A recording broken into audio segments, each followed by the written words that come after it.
Magandang umaga po sa inyong lahat. We praise once more and thank the Lord for gathering us this morning as we celebrate the solemnity of Jesus Christ, the King of the universe. And we've been telling all of you that this is the last Sunday of Ordinary Time, the last week in Ordinary Time, because come next week, it will be a new liturgical year for us.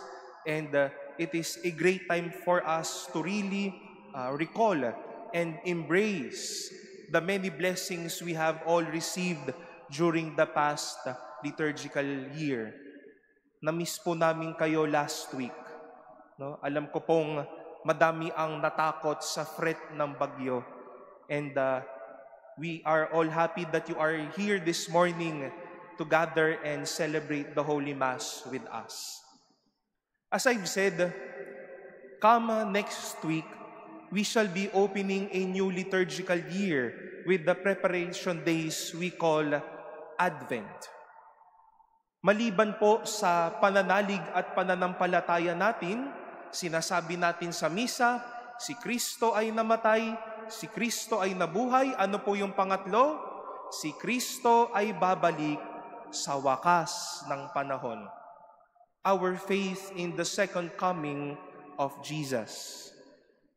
Pero ito din po ay panahon para maging sariwa at totoo hanggang ngayon ang kwento ng kapanganakan ng darating na Mesiyas na ito. The infancy narratives will be clear about naming this person. The angel Gabriel told Mary that this child will be named Jesus. He will be the Savior. By the name Jesus, it means God saves. The Gospels would call him, he will be called Emmanuel. All throughout the course of Jesus' life, he was named Christ because he is anointed. But today, my dear brothers and sisters, Jesus was at least explicitly telling all of us his one forgettable name, that explicit answer to Pilate, that I am a king. Isa akong hari. Yes, I am Jesus. I am Emmanuel. I am Christ. But don't you forget, I am also a king. And this was true with the conversation between Pilate and Jesus. When Pilate asked him, "Then you are a king?" And Jesus answered, "You say that I am a king." But we don't forget, hopefully, the answer of Jesus. For this I was born, and for this I came into the world, to testify to the truth. Ang ganda nga po nung ibang pagkakasalin. I am a king, for this I was born, and for this purpose I have come.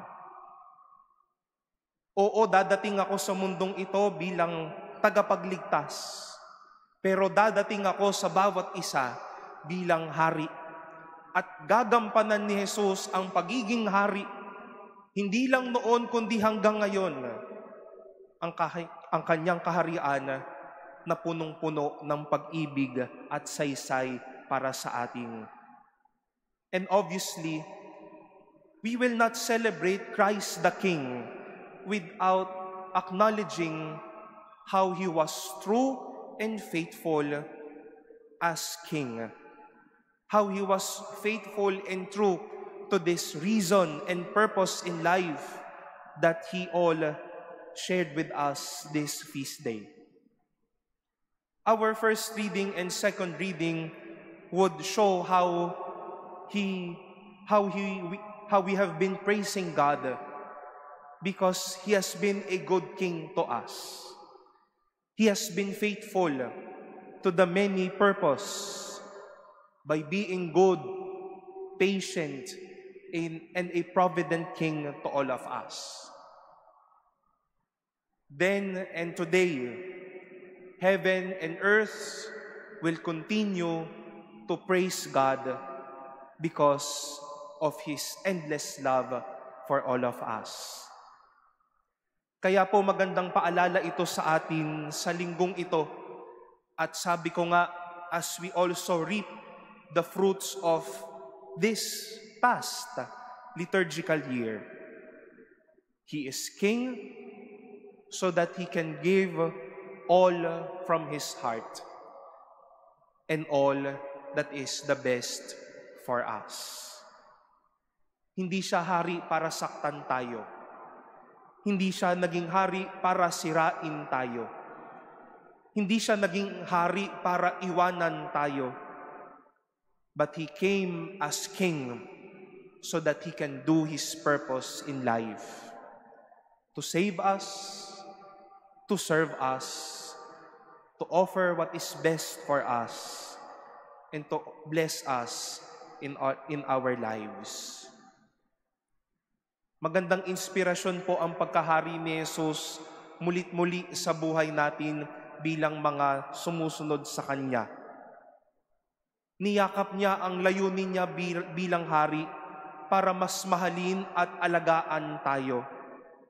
At magandang paalalahanan natin ang ating sarili upang yakapin din natin ang mga dahilan, ang mga layunin bakit tayo ipinanganak sa mundong ito. If Jesus knew very well His purpose, we all know as well, hopefully, why we are all here. Why you were born on your birthday. Why, again, are we all here? Yes, to be a king, to achieve something in life, to be the best in life, to be at rank at everyone, to be number one, to be good, to be the best, to be the excellent.